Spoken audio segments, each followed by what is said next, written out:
Zara pressed herself against the cold metal wall, her heart beating so fast she thought it might burst. The twisted pieces of what used to be their small shelter surrounded her and her daughter like broken teeth. Her skin, which normally glowed with a soft blue light, had turned almost completely dark. She had learned to control this glow over the past 3 weeks. It was the only way to stay hidden from the humans who hunted them. Little Kira squeezed closer to her mother's side. The 6-year-old alien child was trying so hard to be brave, but Zara could feel her daughter's body shaking. Kira's own light flickered on and off like a scared firefly. In their language, Zara whispered the softest words of comfort she could manage. "Stay very still, my little star," she breathed into Kira's ear. "They will pass by soon." But even as she said it, Zara knew this time was different. The footsteps outside were getting closer, much closer, and there were more of them than usual. Through a small gap in the metal wreckage, Zara watched 5 human soldiers walk slowly toward their hiding spot.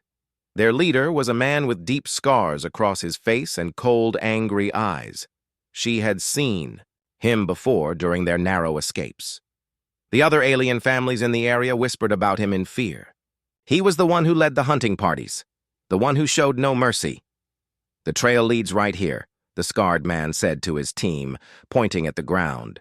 "Look at those marks. They're fresh." Zara's blood turned to ice. She looked down and saw the faint, glowing footprints she and Kira had left behind.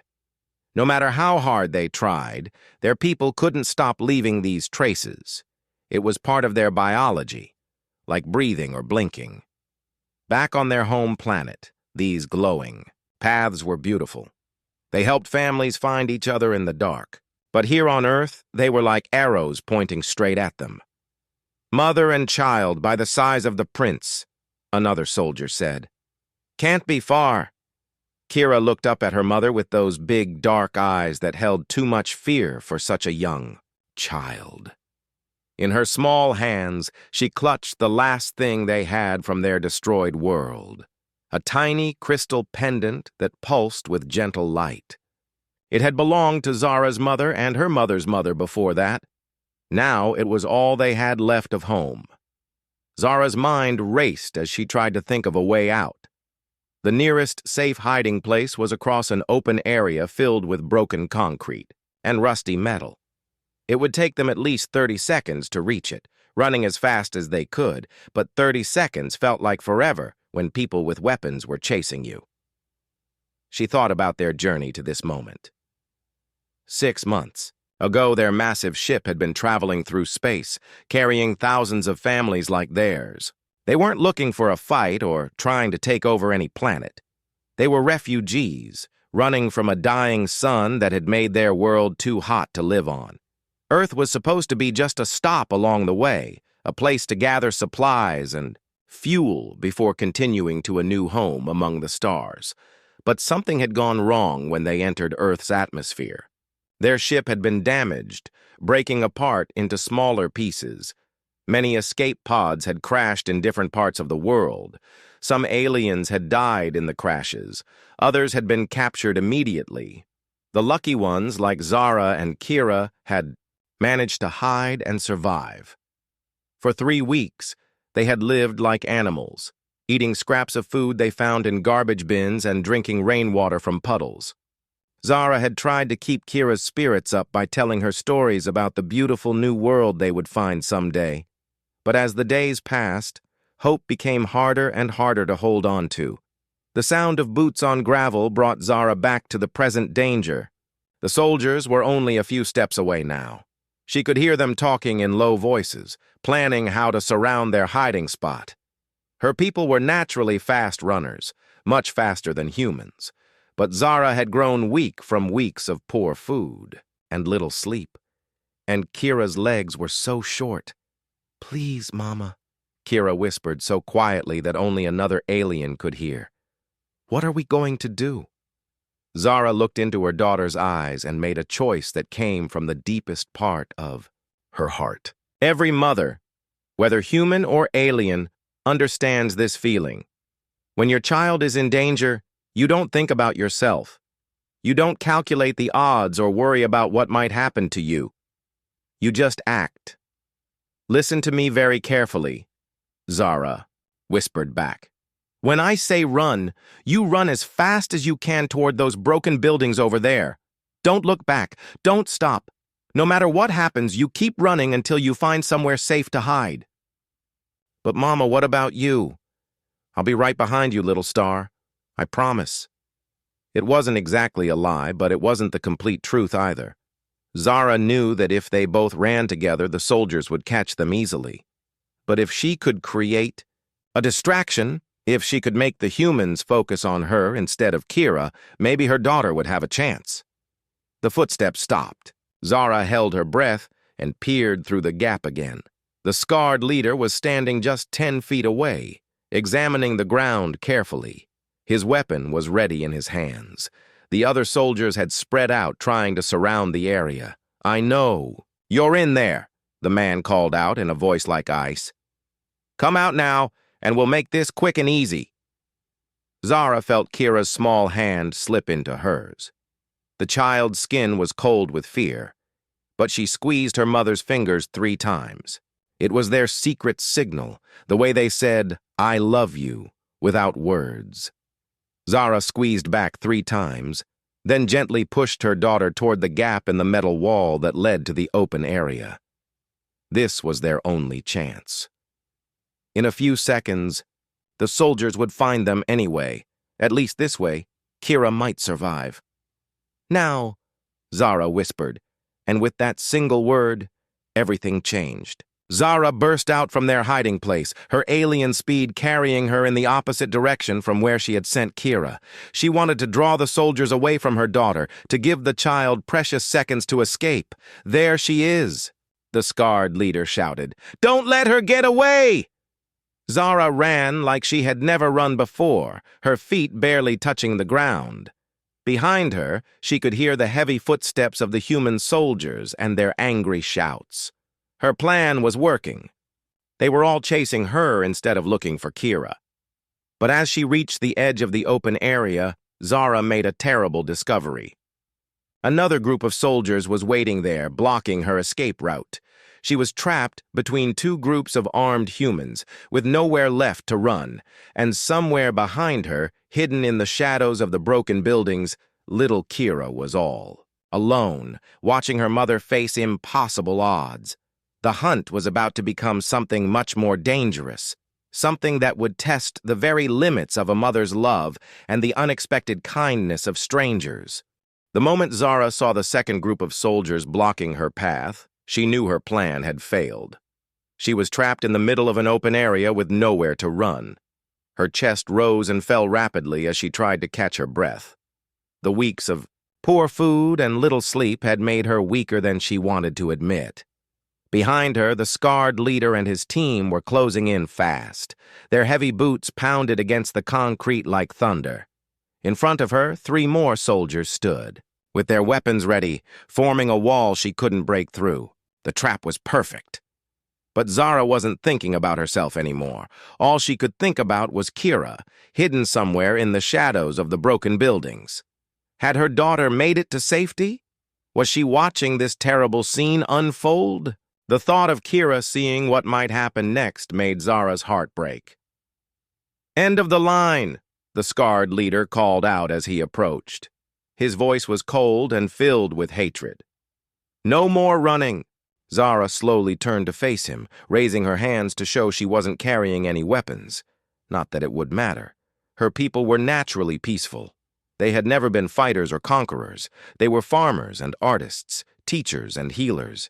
The idea of hurting others was foreign to them. Please, Zara said in her accented English. I have done nothing wrong. We only want to live in peace. The leader laughed, but there was no humor in the sound. Peace? Your kind crashed onto our planet without permission. You hide in our cities like parasites. For all we know, you're planning to take over everything we've built. No, Zara shook her head desperately. We are refugees. Our world is dying. We never meant to stay on Earth. We only wanted supplies for our journey. Save your lies for someone who might believe them. As the soldiers surrounded her completely, Zara caught a glimpse of movement in the distance. Her heart nearly stopped. It was Kira, peeking out from behind a pile of rubble. The child hadn't run away like her mother had told her to. She had stayed to watch, too afraid to leave her mother alone. Their eyes met across the empty space, and Zara saw the terror in her daughter's face. Kira was trying to be brave, but she was just a little girl who needed her mother. In that moment, Zara made a decision that would change everything. She started walking backward, moving slowly toward the narrow alley where Kira was hiding. If she could reach her daughter, maybe they could find another way out together. Maybe there was still hope. "Where do you think you're going?" the scarred leader demanded, raising his crossbow. "Away from here," Zara replied, continuing to back, away step by step. "You want me gone from your planet? Then let me take my daughter and leave." "Your daughter?" The leader's eyes lit up with cruel interest. "So there are two of you. Even better." The other soldiers began spreading out, searching the area with their eyes. It wouldn't take them long to spot Kira's hiding place. Zara had to do something fast. She turned and ran toward the alley, her alien speed carrying her faster than the humans could follow. But she wasn't fast enough. Behind her, she heard the terrible sound of a crossbow being loaded and aimed. "Mama!" Kira's voice rang out across the empty space. The little girl had stepped out from her hiding place when she saw her mother running toward her. Her small arms were outstretched, ready for a hug. She was smiling through her tears, believing that everything would be okay now that they were together again. But Zara could see what Kira couldn't. The scarred leader had reached the mouth of the alley and was taking aim with his weapon. The arrow was pointed directly at the little girl. Time seemed to slow down to a crawl. Zara could see the man's finger tightening on the trigger. She could see the sharp metal point of the arrow gleaming in the dim light. She could see her daughter's trusting face, unaware of the danger racing toward her. Every mother knows this feeling. When your child is in danger, your body moves before your mind can even think. You don't calculate the risks or worry about the consequences. You just act on pure instinct and love. Zara threw herself forward with every bit of strength she had left. She reached Kira just as the crossbow fired, wrapping her arms around her daughter and spinning around so that her own body was between the child and the arrow. The impact felt like being hit by lightning. The sharp metal point pierced through Zara's chest, just below her shoulder. The force of it sent both mother and daughter tumbling to the ground in a tangle of arms and legs. Pain exploded through Zara's body like fire, but she held on to Kira, even tighter. Her blood, which was silver instead of red like human blood, began to pool beneath them on the concrete. The liquid shimmered in the light, almost beautiful if you didn't know what it meant. "Mama! Mama!" Kira was screaming, her small hands trying to stop the bleeding. "Please don't leave me, please!" Zara's vision started to blur, but she forced herself to stay conscious. She had to protect Kira for as long as possible. With tremendous effort, she pushed herself up onto her knees, keeping her daughter behind her. The arrow was still sticking out of her chest, making every breath feel like swallowing glass.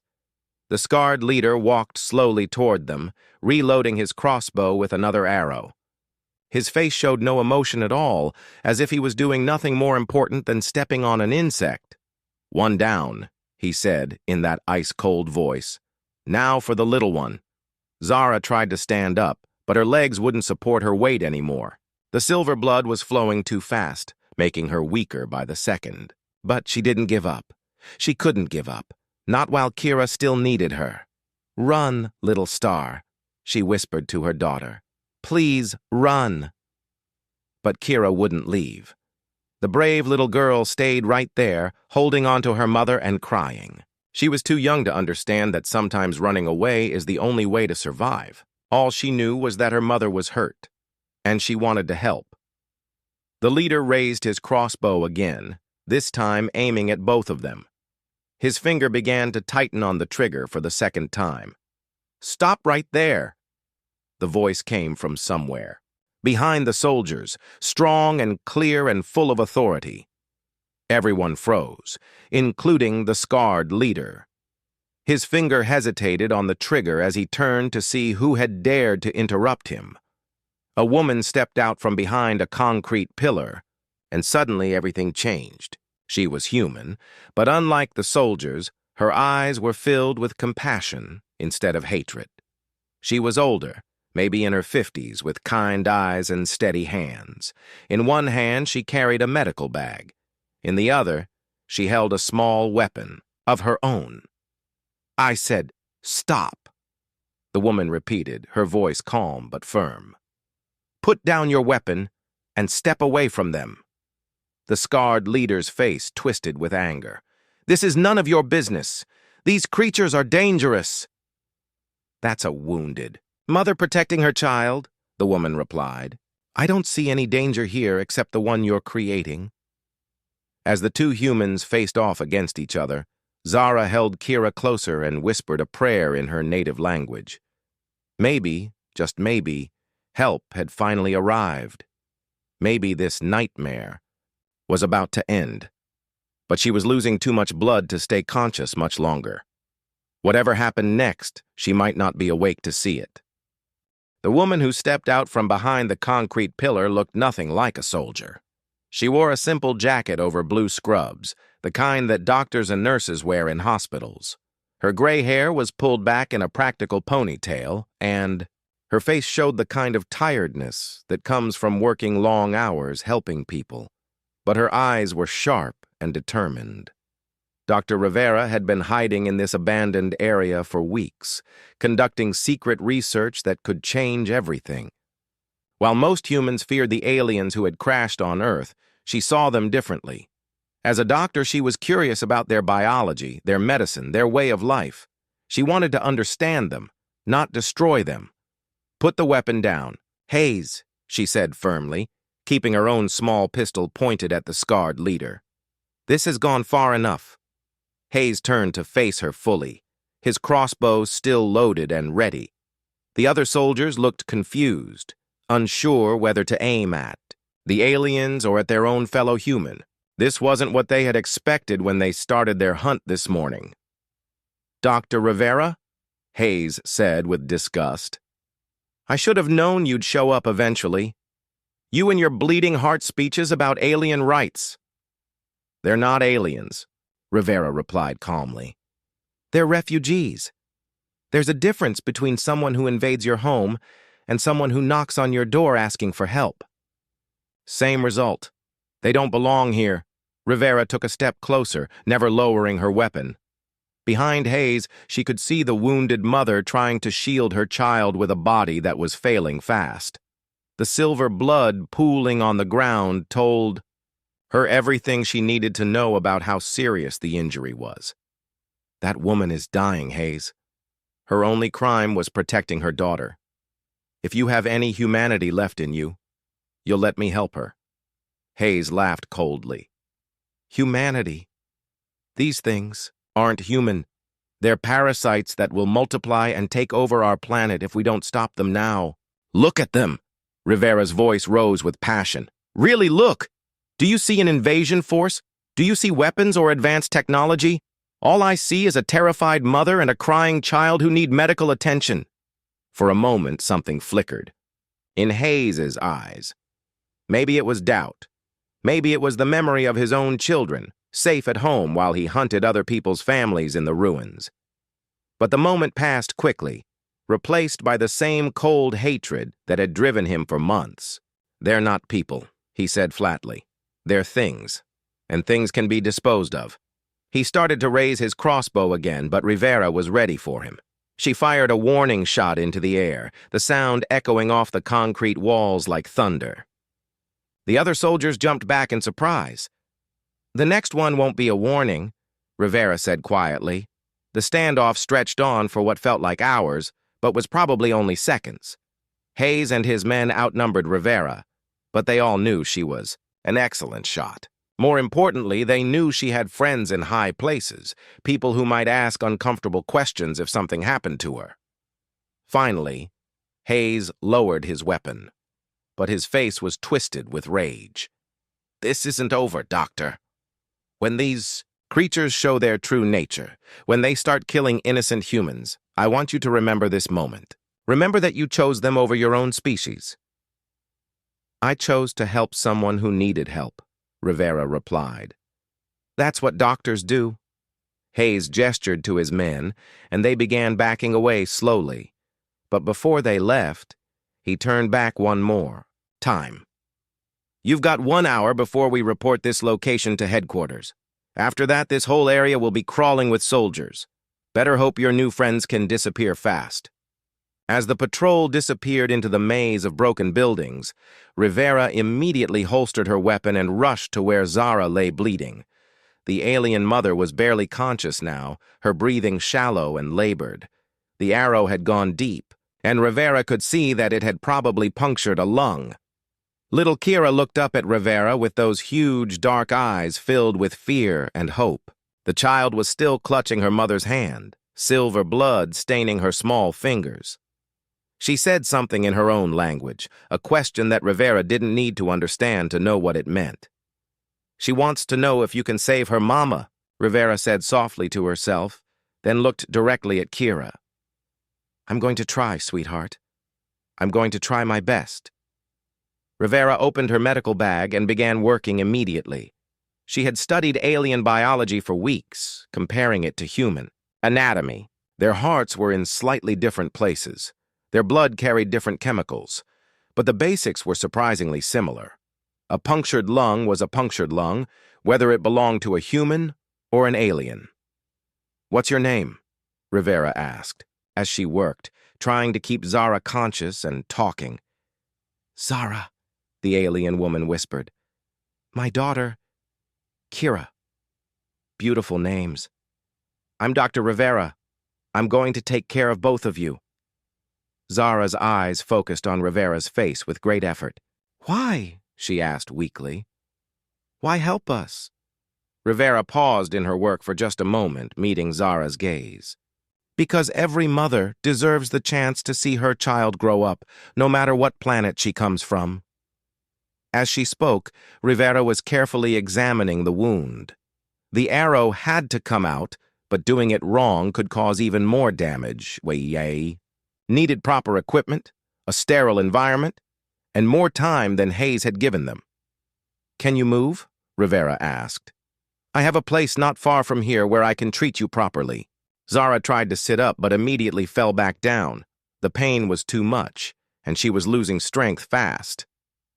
"I don't think—" "Then we'll carry you," Rivera said firmly. She looked at little Kira, who was watching every move with intelligent eyes. "Your daughter is very brave. She's been trying to help stop the bleeding." Indeed, Kira had torn strips from her own clothing to press against her mother's wound. For such a young child, she showed remarkable understanding of what needed to be done. Rivera made a mental note about this. Alien children might develop faster than human children, or perhaps this particular child had special abilities. Working quickly, Rivera stabilized the wound as much as she could with the supplies she had. She gave Zara a shot of universal pain medication she had developed through her research. It wasn't perfect, since she was still learning about alien biology, but it seemed to help. "This is going to hurt," Rivera warned as she prepared to move. "Zara, but we have to get out of here before more soldiers arrive." With Kira helping as much as her small size allowed, Rivera managed to get Zara to her feet. The alien woman leaned heavily on Rivera's shoulder, each step clearly causing tremendous pain, but she kept moving, driven by the same force that had made her throw herself in front of that arrow. Her love for her daughter. As they made their way slowly through the ruins, Rivera couldn't help but think about how wrong Hayes and the others were. These weren't monsters or invaders. They were a family, just like any human family trying to survive in a world that didn't want them. Behind them, the silver blood on the concrete was already starting to fade, as if it was designed to disappear and leave no trace. But Rivera knew that what had happened here today would leave traces that lasted much longer. The question was whether those traces would lead to more understanding or more fear. With each painful step toward safety, all three of them were about to discover that the hardest part of their journey was just beginning. Dr. Rivera's secret medical facility was hidden 3 levels below an old hospital that had been abandoned for years. The building above looked empty and forgotten, with broken windows and weeds growing through cracks in the sidewalk. But down, in the basement, Rivera had built something incredible, a fully equipped medical center that could treat both humans and aliens. Getting Zara down those stairs was the hardest part. Every step sent waves of pain through the alien mother's body, and twice she almost collapsed completely. But little Kira stayed right beside them, holding her mother's hand and whispering encouraging words in their native language. The child's presence seemed to give Zara strength when her body wanted to give up. "Almost there," Rivera said softly as they reached the bottom level. Just a few more steps. The medical facility was unlike anything Zara had ever seen. Clean, white walls were lined with equipment that hummed quietly. Bright lights made everything look sterile and safe. But what surprised Zara most were the charts and diagrams covering one wall, detailed drawings of alien anatomy mixed with human medical knowledge. "You've been studying us," Zara whispered as Rivera helped her onto an examination table. "For weeks," Rivera admitted while preparing her instruments. "I wanted to understand your people, to see if there were ways our species could help each other instead of fighting." Rivera worked quickly but carefully, first giving Zara a stronger pain medication that she had specially formulated for alien biology. Then she began the delicate process of removing the arrow from Zara's chest. The barbed tip had lodged dangerously, close to major blood vessels, and one wrong move could cause fatal bleeding. Kira sat in a chair beside the table, watching everything with those intelligent dark eyes. Rivera noticed that the child seemed to understand what was happening better than most human children would. When Rivera needed a specific tool, Kira would often point to it before being asked. When Zara's pain increased, Kira would softly sing songs in their language that seemed to calm her mother. "Your daughter is remarkable," Rivera said during a pause in the surgery. "She has natural medical instincts." Zara managed a weak smile despite her pain. "On our world, children like Kira are trained from early age to be healers. She was going to attend the Academy of Medical Arts when she turned 8. Her expression grew sad. "But our world is gone now."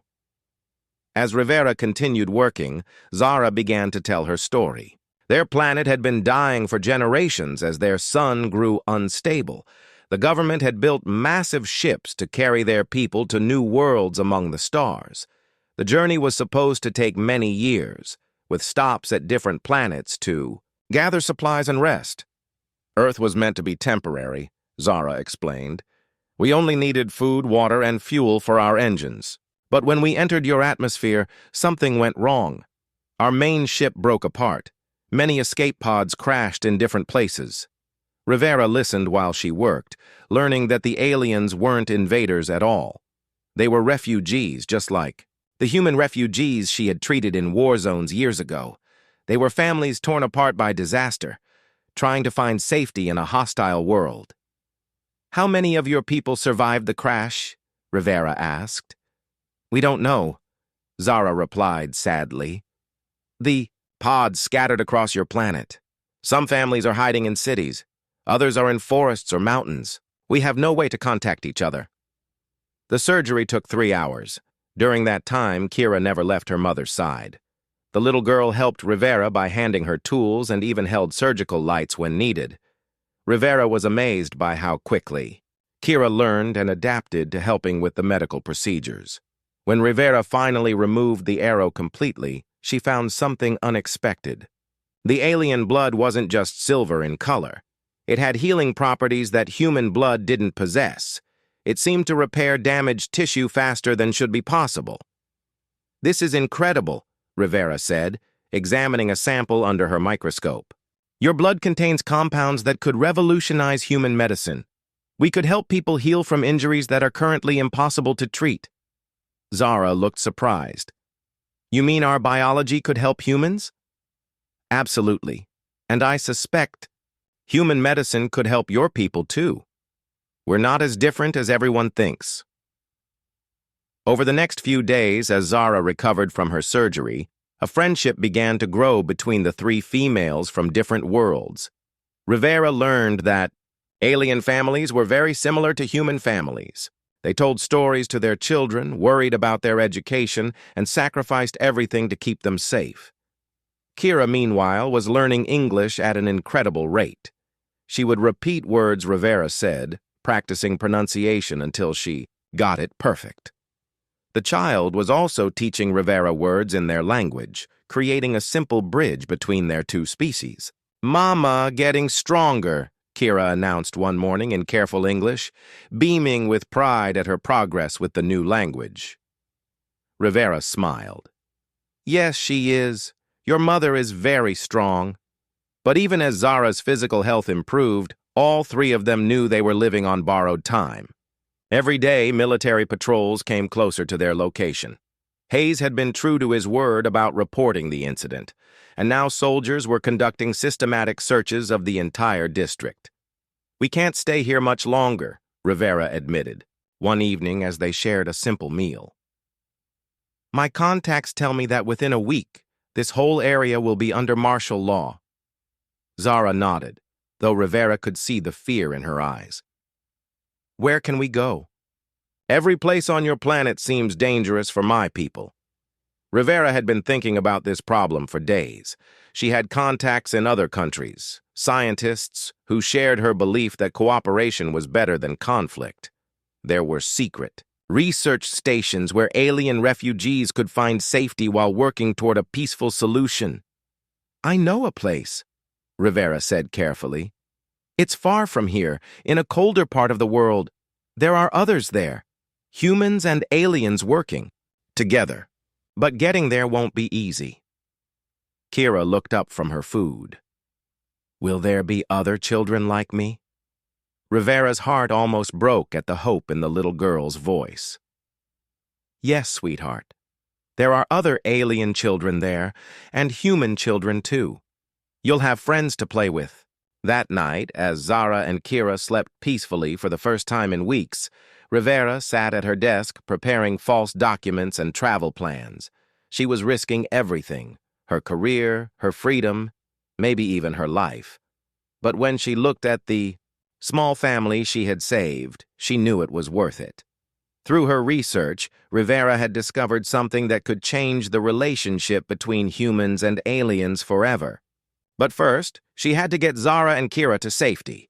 The journey ahead would test all of them in ways they couldn't imagine. Outside, the sound of military vehicles grew closer with each passing night. Time was running out, and soon they would have to make a choice that would determine the future for all three of them. 3 weeks had passed since the arrow pierced Zara's chest, and the alien mother was finally strong enough to walk without help. The scar on her chest had healed into a thin silver line that caught the light when she moved. Rivera marveled at how quickly alien bodies could repair themselves, but she knew that the emotional wounds would take much longer to heal. During their time together in the hidden medical facility, the three of them had become an unlikely family. Rivera had learned to prepare the special foods that Kira and Zara needed to stay healthy. Kira had become fluent enough in English to translate between her mother and Rivera, and Zara had begun to trust humans in a way she never thought possible, after everything they had been through. But their peaceful time was coming to an end. Every day, the military searches grew more intense. Hayes and his teams were getting closer to finding the old hospital. Rivera's contacts had warned her that they had perhaps one more day before the building would be completely surrounded. "We have to leave tonight," Rivera announced during their evening meal. "I've arranged transportation to take you north To the research station I told you about. Kira looked up from her food with worried eyes. Are you coming with us? Rivera's heart squeezed tight at the question. Over the past weeks, she had grown to love this brave little girl like her own daughter. The thought of saying goodbye was almost unbearable. But she knew that her work wasn't finished here. I have to stay, Rivera said gently. There are other alien families still hiding in the city. They need help too. Zara reached across the table and took Rivera's hand. You have already done more than we ever dared to hope for. But Kira is right to worry. What will happen to you when the soldiers find this place? Rivera had been asking herself the same question. Hayes wasn't the forgiving type, and he would probably arrest her for helping alien refugees. She might spend years in prison or worse. But when she looked at Zara and Kira, she knew that some risks were worth taking. I'll be careful, Rivera promised. And once you're safe, maybe we can work together to help others understand that your people aren't enemies. That evening, as they prepared for the dangerous journey ahead, Kira approached Rivera with something clutched in her small hands. It was the crystal pendant she had been wearing since the day they met, the last precious thing from her destroyed homeworld. For you, Kira said in her careful English, holding out the pendant. So you remember us. Rivera knelt down to Kira's level, tears forming in her eyes. Sweetheart, I could never forget you, but this belonged to your grandmother, and her grandmother. Before that, you should keep it, Kira shook her head firmly. Mama says it protects the people we love. You are people we love now. With trembling hands, Rivera accepted the gift. The crystal was warm to the touch and seemed to pulse with its own inner light. As she fastened it around her neck, she felt something she hadn't experienced in years, hope for the future. Thank you, Rivera whispered. I'll treasure it always. At midnight, Rivera led Zara and Kira through a series of tunnels that connected the old hospital to the city's abandoned subway system. She had spent weeks preparing this escape route, knowing that eventually they would need it. Her friend, Dr. Chen, was waiting at the other end with a medical transport van and forged documents that would get them through the checkpoints. The journey through the tunnels was tense and frightening. Every sound made them freeze and listen for pursuing footsteps. Kira walked between the two adults, holding both their hands tightly. She was trying to be brave, but Rivera could feel the child trembling. When they finally reached the meeting point, Dr. Chen was there as promised. She was an older woman with kind eyes who had been Rivera's mentor years ago. Like Rivera, she believed that medicine should serve all living beings, regardless of their planet of origin. Are these our passengers? Chen asked with a warm smile, greeting Zara and Kira in simple words they could understand. As they prepared to load into the van, alarms began sounding in the distance. Bright searchlights swept across the sky, and the rumble of military vehicles echoed through the empty streets. Hayes and his forces had discovered the hospital. They found the facility, Rivera said urgently. You have to go now, before they expand the search area. Chen nodded and started the van's engine. But as Zara climbed into the back seat, she turned to Rivera one last time. Will we see you again? Zara asked. I hope so, Rivera replied honestly. Once you're settled at the research station, maybe you can send word about how you're doing. Kira pressed her face against the van's window as they drove away, waving until Rivera disappeared from sight. The little girl was crying, but they were tears of gratitude as much as sadness. For the first time since their ship had crashed, she and her mother were heading somewhere safe. The journey north took 18 hours, with several stops at safe houses along the way. Dr. Chen had built a network of people who helped alien refugees. Doctors and scientists who believed in cooperation rather than conflict. Each stop brought them closer to a new life. When they finally arrived at the research station, Zara and Kira could hardly believe their eyes. The facility was built into the side of a mountain, hidden from satellites and aerial surveillance. But inside, it was like a small city where humans and aliens lived and worked together. Children of both species played together in the corridors, their laughter echoing off the walls. Scientists collaborated on projects that could benefit everyone. Families shared meals and stories, building friendships that crossed the boundaries between worlds. "Welcome home," said the station director, a human woman named Dr. Park, who had been working with alien refugees for months. "We've been waiting for you." 6 months later, Rivera received a message through encrypted channels. It was a video letter from Kira, now fluent in English, and attending classes with both human and alien children. The little girl had grown taller and healthier, her natural glow brighter than ever. "Dear Dr. Rivera," Kira said in the video, holding up a drawing she had made, "I wanted to show you my new friends. This is Tommy. He's human, but he's learning our language. And this is Nala. She's from the same planet as us, but she came from a different ship." Behind Kira, Rivera could see Zara working in what looked like a medical laboratory, collaborating with human scientists on research that could help both species. The alien mother looked peaceful and happy, the constant fear finally gone from her eyes. "Mama is teaching the human doctors about our healing techniques," Kira continued. "And they're teaching her about human medicine. She says that together, they're discovering amazing things that could help everyone." The video ended with both Kira and Zara sending their love and gratitude. They had found their place in the world, a community where being different was seen as a gift rather than a threat. Rivera smiled as she watched the message for the third time. She was still working in the city, still helping other alien families find safety.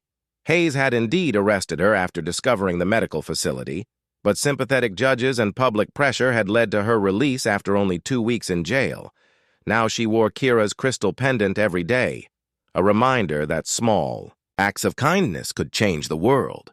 The pendant seemed to give her strength during the difficult times and hope during the dark moments when progress seemed impossible. As she prepared to help another alien family that had contacted her through the underground network, Rivera touched the crystal and whispered a promise. Every mother, every child, they all deserve a chance.